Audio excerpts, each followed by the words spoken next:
Welcome everybody to Booley Production Studio. Today is why did Booley get off the radio station? One reason I got off a radio station and got out of radio was that I had a vision of doing videos, and I felt like videos was something that was coming in to the future. And before I started doing these videos, there was no MTVs, there was no VH1s. In fact, it wasn't even cable TV wasn't even out when I started doing these videos. And I look back and I think of all the good videos that I have done in the past. Wonder if I could have kept those videos and how valuable they would be today. One of the most memorable videos that I did was in 1980 when Dr. Coleman, along with Mickey Leland and Judson Robinson Jr., all the black leaders in the 80s, along with Kathy Whitmire, they all met over at Dr. Coleman's house. And Dr. John B. Coleman wanted me and Arthur Primes to video this event. I don't have this event no more because we didn't have what we got now as far as a platform of social media. And it was an event that the television station wasn't even invited. Dr. Coleman invited me and Arthur Primes, and that's who I pulled in a video with, Arthur Prime and Bernell Craig. We started a company called Contemporary Video, and I went in and started doing videos with Arthur Prime and his wife, Bernell Craig, who used to be a librarian over at Jones High School. And we started doing these videos, and Dr. Coleman wanted us to do this video for him. And it was a video that brought in Lee Brown, and Kathy Whitmire brought in Lee Brown from Atlanta, Georgia, to be the new first black police chief. Boy, that was a real nice video.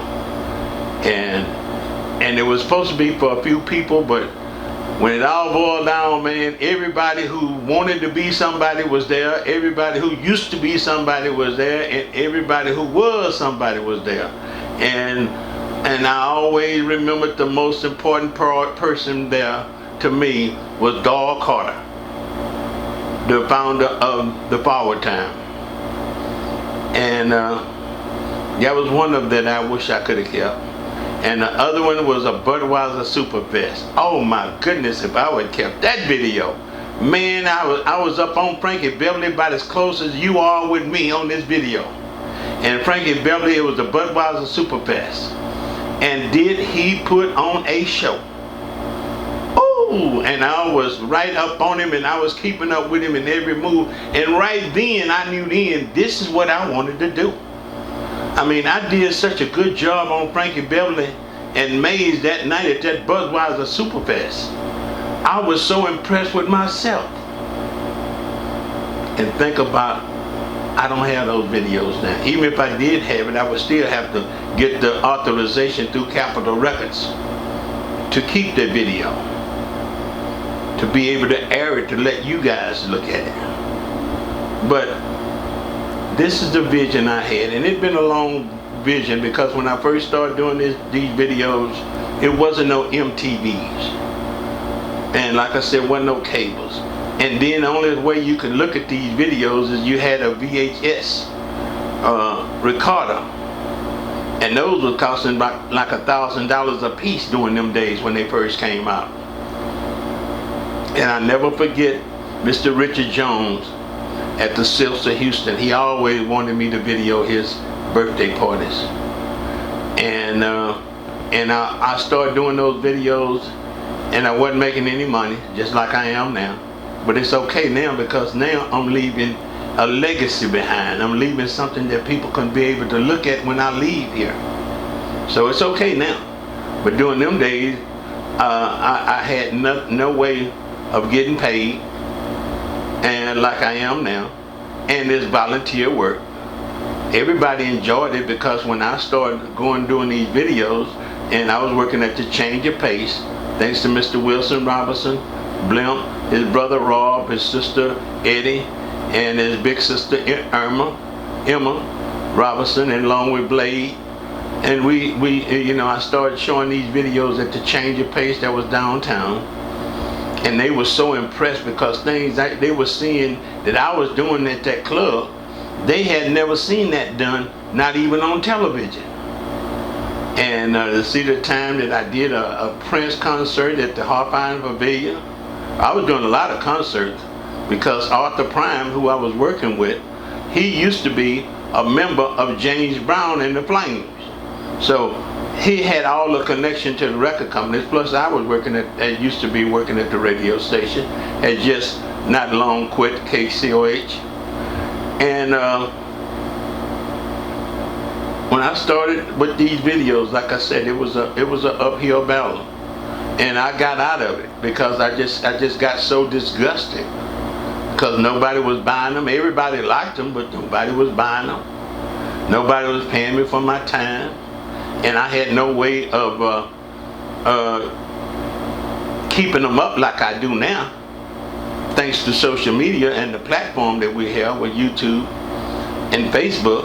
And come to think about it, I look at my YouTube videos, man, we got well over 900 subscribers, 350,000 people that looked at just one video, and that's the one we did at the Rose Parade out in Pasadena, California. Now the reason why that video had went so viral is because people from Japan was looking at it, because what you see in the back of me is the #1 high school band in the world. They was there and performing. And what can I say? I really thank God for letting me be there. I thank California State Troopers for letting me be right up on the street and be part of the media, and also the Pasadena Rose Tournament of the Roses, their committee, for also letting me get on the street and be part of the media to video this special event. And it was special because, like I said, the band from Japan was the #1 band in the world. They was there invited to be there, and they came. And it ain't every Rose Parade that the Japan band would come and perform in the Tournament of Roses. In fact, that was the first time they ever came, and the last time. But then I look back at my Facebook videos. These are the local peoples here, like you guys, where it all got started. And what can I say, man? When I started doing that history on these communities, just show you how God worked. First, when I started doing it, I said, well, it'd be a good idea to do some of these high schools, man. They reunions. These are real valuable videos. And then Ronnie Branch came out with the Jack Yates Men Breakfast.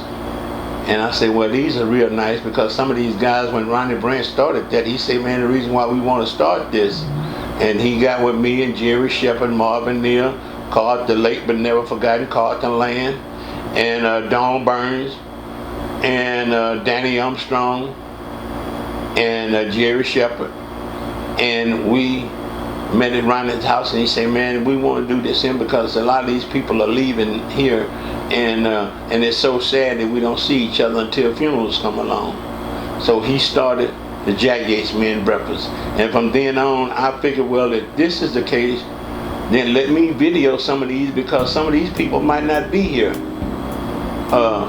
2 years from now, not even 6 months from now. So no telling, not even myself. So that's when I started doing the Jack Yates Men Breakfast. And so many people enjoyed it because they seen some of their classmates. And some of these people live out of town, like Danny Armstrong, Walter Suggs. And I like to thank Walter Suggs because he's one of the only ones that have really supported me and gave me any financial help other than the Covenant of Faith and Pastor Luther Walker and all the members at the Covenant of Faith, including his wife Rudine, Brother Glenn, Brother Claude and his wife. So the Covenant of Faith family have really been helping me financially to keep these videos going so you guys can look at it. And like I said, I'm not the type of person that's begging for nothing.